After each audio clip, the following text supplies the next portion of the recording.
రణ్వీర్ సింగ్ హీరోగా దురందర్కి సీక్వెల్గా వచ్చిన దురందర్ 2 థియేటర్లో దుమ్ము లేపుతోంది. 4 గంటల సినిమా అయినా బోర్ కొట్టలేదు. అద్భుతమైన సినిమా అంటూ ప్రశంసలు కురిపిస్తున్నారంతా. అయితే నటి రమ్య కామెంట్లు ఇందుకు పూర్తి భిన్నంగా ఉన్నాయి. Dhurandhar 2 time waste, money waste అంటూ చాలా కామెంట్లే చేశారు. బాక్సాఫీస్ దగ్గర హిట్ టాక్ అందుకున్న మూవీపై ఇలాంటి రివ్యూ రావడం సోషల్ మీడియాలో చర్చనీయాంశంగా మారింది.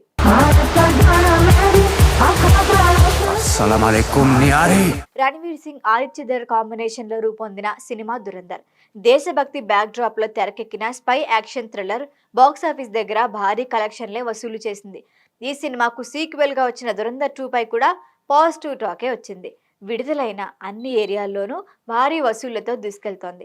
దేశవ్యాప్తంగా ప్రేక్షకులు ఈ సినిమాపై ప్రశంసల వర్షం కురిపిస్తున్నారు. ఇలాంటి టైంలో కన్నడ నటి రమ్య కామెంట్లు వైరల్ అవుతున్నాయి. ఆస్కార్ రేంజ్ పెర్ఫార్మెన్స్ అని అంతా పొగిడేస్తున్నారు. ఆస్కార్ కాదు నోబెల్ వస్తుందంటూ సెటైర్లు వేశారు రమ్య.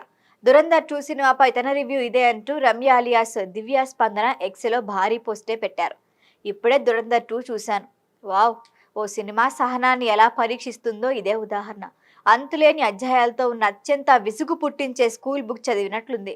ఓ దశలో కళ్ల ముందు జరుగుతున్న అఘాయిత్యాన్ని చూసి ఏమీ చేయలేక నిరాశతో నవ్వుకుంటే ఎలా ఉంటుందో ఈ సినిమా అలా ఉంది. మీరు ఈ సినిమా చూడాలనుకుంటే దయచేసి మీ సమయాన్ని, డబ్బుని వృధా చేసుకోకండి అంటూ హెచ్చరించారు రమ్య. ఇది ఖచ్చితంగా పాజ్ చేసి ఫోన్ స్క్రోల్ చేస్తూ జీవితంలో తీసుకున్న నిర్ణయాలను ప్రశ్నించుకునే రకమైన సినిమా. ఒక్క క్లిక్తో వాస్తవ ప్రపంచం నుంచి తప్పించుకోగలిగే స్ట్రీమింగ్ ప్లాట్ఫామ్లో చూడటం బెటర్. డైరెక్షన్, మాటలు, ఎడిటింగ్, బ్యాక్గ్రౌండ్ మ్యూజిక్, నటన అన్నీ నాసిరకంగానే ఉన్నాయి. మార్చి 19 విడుదల టైం దగ్గర పడుతుందని ఎవరూ చెప్పలేదేమో, లేదంటే కావాలని థియేటర్లో వదిలారో అంటూ మేకర్లపై పెద్ద సెటైరే వేశారు రమ్య. సేమ్ టైం దురందర్ 1 గురించి ప్రస్తావిస్తూ పాజిటివ్గా మాట్లాడారు. దురందర్ పార్ట్ 1లో ఎనర్జీ ఉంది, ప్రేక్షకులు అందులో లీనమయ్యారు. కానీ పార్ట్ 2లో ఆడియన్స్ దేన్ని పట్టించుకోలేదు. థియేటర్లో ఉన్న వారందరి సామూహిక నిరాశను మీరు అనుభూతి చెందొచ్చు. రణ్వీర్ సినిమా మోస్తున్నాడని అన్నారు, కానీ ఆయన తన జుట్టు తప్ప ఏమీ మోయలేదు. ఫస్ట్ పార్ట్లో ఆయన జుట్టు ఓ వ్యక్తిత్వం, ఆకర్షణ. కానీ దురందర్ 2లో సన్నివేశాలను బ్లాక్ చేస్తూ అడ్డుగా కనిపించింది జుట్టు. సహాయ నటుడి నామినేషన్ కోసం జుట్టు పోటీ పడుతుందేమో అంటూ పెద్ద సెటైరే వేశారు రమ్య.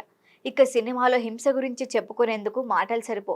ఏ వస్తువుతో అయినా ఎంత సృజనాత్మకంగా హింసని క్రియేట్ చేయొచ్చో చూపించే దృశ్యం మార్గదర్శి దురందర్ 2. కత్తులు, ముళ్లబంతులు, కొడవళ్లు, గొలుసులు, తుపాకులు, బాజూకాలు, షట్టర్లు, బాంబులు ఆయుధంగా వాడేందుకు ఏదీ అనర్హం కాదని మార్చేశారు. ఓ సన్నివేశాన్ని మించి మరొక సన్నివేశాన్ని ఎంత హింసాత్మకంగా తీయొచ్చో చూపిస్తూ దర్శకుడు తనతో తానే పోటీ పడ్డాడనిపిస్తుంది. అలా షాక్ నుంచి నవ్వుకునే స్థాయికి వచ్చేసాం. 2 కాళ్ళు నరికేసి, మొండెం కోసేసి, కిరోసిన్ పోసి కూడా ఆ వ్యక్తి డైలాగులు చెబుతూనే ఉంచాడు. మెడికల్ సైన్స్ జిందాబాద్. ఇక ఆస్కార్ సంగతి మర్చిపోండి, నోబెల్ బహుమతి రాబోతోంది. ఓవరాల్గా చెప్పాలంటే దురందర్ 2 రియాస్ పరిచే సినిమా. ఆదిత్యధర్ మీ మితిమీరిన జాతీయవాదం నుంచి బయటకు రండి అని పోస్ట్ ముగించారు రమ్య. తెలుగు ప్రేక్షకులకి కూడా రమ్య పరిచయమే. నందమూరి కళ్యాణ్ రామ్ అభిమన్యుతో టాలీవుడ్లో ఎంట్రీ ఇచ్చి సనాఫ్ సూర్యకృష్ణతో నటించారు. రాజకీయాల్లో కడుగుపెట్టి మన్మోహన్ ప్రధానిగా ఉన్న సమయంలో లోక్సభ ఎంపీగా చేశారు. మొత్తానికి దురందర్ 2 పై రమ్య కమెంట్లు సోషల్ మీడియాలో దుమారాన్నే రేపుతున్నాయి.